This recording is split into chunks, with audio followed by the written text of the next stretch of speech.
క్రీస్తునందున్న ప్రియులకు ప్రేమతో వందనాలు తెలియజేస్తున్నాను. నవంబర్ నెల 1వ తేదీ 2025. ఈరోజు దేవుడు మనకు చేస్తున్న వాగ్దానం ఏమిటనగా యెషయా గ్రంథము 41వ అధ్యాయము 13వ వచనం.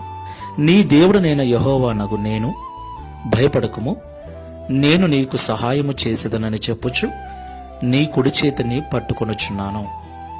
ఆమెన్. నా ప్రియులారా, మనము మన పిల్లల్ని నడిపించేటప్పుడు వారి చేతిని పట్టుకుని నడిపిస్తాం. ఎందుకు? వారు కింద పడతారని. ఒకవేళ వారు తడబడినా వారి చెయ్యి మన చేతిలో ఉంటుంది కాబట్టి కింద పడకుండా వారిని లేపగలం. దేవునికి మహిమ కలుగును గాక. చెయ్యి పట్టుకోవటం అన్నది చాలా ఊతమిస్తుంది, ధైర్యమిస్తుంది, బలాన్నిస్తుంది, సరిగ్గా నిలబెడుతుంది. అలాగే దేవుడు మన చెయ్యి పట్టుకుంటే, అవును ప్రియులారా, ఈ లోకంలో ప్రతిరోజు ఎన్నో సవాళ్ళు, ఎన్నో సమస్యలు, ఎన్నో రకాల ఇబ్బందులు, ఒంటరి పోరు చాలా ఇబ్బందిగా ఉంటుంది.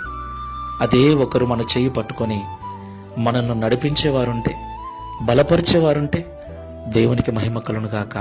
ప్రభు అంటున్నాడు, నీ దేవుడనైన నేను నీ చేయి పట్టుకొని నీకు సహాయం చేస్తానంటున్నాడు. దేవునికి మహిమ కలుగును గాక. ప్రియులారా, నిజంగా మనము దేవుని కార్యములను కొన్నిసార్లు గ్రహించలేక మూర్ఖంగా మాట్లాడుతుంటాం. దేవుడు మన చెయ్యి ఎప్పుడూ విడిచిపెట్టాడు. ప్రియులారా, మనమే పొరపాటుగా దేవుణ్ణి నిందిస్తూ ఉంటాం. ఈ మాటలు వింటున్న ప్రియ సహోదరి సహోదరుడా, మనం ఆయన చెయ్యి వదిలిపెడతామేమో కానీ ఆయన మన చెయ్యి ఎన్నడూ వదిలిపెట్టడు. కాబట్టి ఆయన చెయ్యి పట్టుకోవటం మానేసి ఆయనకు మన చేతిని అందిద్దాం. మన జీవితాన్ని ఆయన చేతుల్లో పెడదాం. ఆయనే నడిపిస్తాడు, సహాయం చేస్తాడు, అద్దరికి చేరుస్తాడు. ప్రార్థన చేసుకుందాం. నిత్యుడు వగు తండ్రి, సమాధానకర్తవైన యేసయ్య, మీకు స్తోత్రాలయ్యా. ఈ ఉదయకాల సమయంలో అనేక మాటల ద్వారా మమ్మల్ని బలపరిచినందుకు స్తోత్రములు. నిజమే తండ్రి, కొన్నిసార్లు మా జీవిత ప్రయాణం ఏమవుతుందో అనిపిస్తుంది. ఎవరో ఒకరు సహాయం చేసేవారు ఉంటే బాగుంటుంది అనిపిస్తుంది.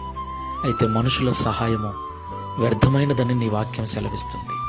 అదే మీరు మా చేయి పట్టుకుని నడిపిస్తే, మీరు మాకు సహాయకుడుగా ఉంటే ఇక మా జీవితం ధన్యమే తండ్రి. అలాగున మీరు మా చెయ్యి పట్టుకొని మమ్మల్ని నడిపిస్తారని, మాకు సహాయం చేస్తారని ఈ ఉదయకాల సమయం ఈ ప్రార్థనలో ఏకీభిస్తున్న ప్రతి బిడ్డ హస్తాన్ని మీరు పట్టుకుని నడిపించమని, తగిన సహాయమును తగిన సమయంలో వారికి చేసి వారిని అద్దరికి చేర్చి వారి సంతోషమును సంపూర్ణము చేయమని, తద్వారా ఈ దిన వాగ్దానమును మా అందరి జీవితంలో నెరవేర్చి గడిచిన మాసమంతా